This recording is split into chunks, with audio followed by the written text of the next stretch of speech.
السلام عليكم طيبة مباركة طيبة ربي أعوذ بك من همسات الشياطين وأعوذ بك ربي أن يحضرون بسم الله الرحمن الرحيم الحمد لله والسلام على عباده الذين اصطفى ربي اشرح لي صدري ويسر لي أمري واحلل عقدة من لساني يفقهوا قولي والسلام على المرسلين الحمد لله رب العالمين যে সম্মানিত উপস্থিত মুসলিম ভাইয়েরা, সুপ্রিয় শ্রোতা ভাই বোনেরা, আপনাদেরকে আমন্ত্রণ জানাচ্ছি আমরা কিউবেস লাইভ 589-এ 589তম লাইভ ক্লাস। আমরা এখন আলোচনা করব যে আমরা যখন মারা যাব, মৃত্যুর পরে আল্লাহ সুবহানাহু ওয়া তাআলার সামনে আমাদের দাঁড়াতে হবে।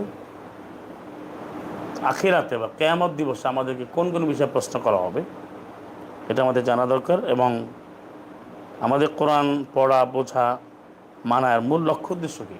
আল্লাহর সন্তুষ্টি, এবং আমাদেরকে আল্লাহ সুবহানাহু ওয়া তাআলার সামনে দাঁড়াতে হবে। আমরা যতটা বেশি আখিরাতকে আমরা প্রাধান্য দিতে পারবো, অগ্রাধিকার দিতে পারবো, এবং আখিরাত ভিত্তিকে আমরা চিন্তা করব, ততই আমরা কোরআন মানতে পারবো বেশি। কারণ দুনিয়ার মোহে মহাচ্ছন্ন হয়ে, মহাবিষ্ট হয়ে দেখা যায় এই কোরআনের আয়াত ভুলে যায়, শয়তান ভুলাই দেয়। ইস্তাহওয়াজা আলাইহিম শাইতান, সূরা হাশরের মধ্যে আছে না, 59 নম্বর সূরায়। তো শয়তান তাদেরকে চক্রান্ত করে ভুলাই রাখে, কারণ সে আল্লাহর বিধানে আসতে না পারে। আর সেটা কী হবে? আখিরাতে একটা পরীক্ষা দেওয়া হবে যে তুমি আয়াত মেনেছো কি না।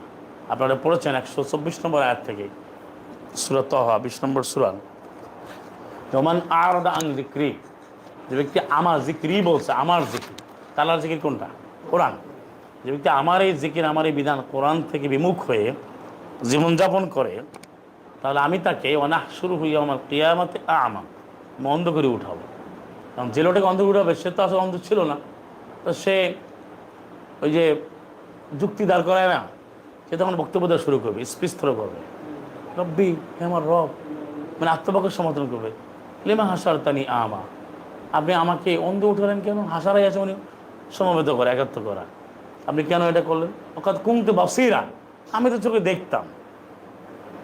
তখন এই কথাটা আসবে, ক্বালা কাযালিকা আতাতকা আয়াতুনা, আমার আয়াতগুলো, বিধানগুলো তোমার কাছে গিয়েছিল, এসেছিল, ফানাসিতাহা, তুমি এটাকে ভুলে গিয়েছিলে। ভুলে যাওয়ার অর্থ কি? তুমি অমান্য করেছিলে, তুমি কোরআনের বিধানটা মানো না। এই যে এখন আয়াত মানুষের সামনে তুলে ধরা হচ্ছে না, এই যে আমরা নানান জায়গায় কোরআনের আয়াত তুলে ধরছি, এবং আমাদের এই যে চ্যানেলটা কিউবেস টিভি কোরআন বেস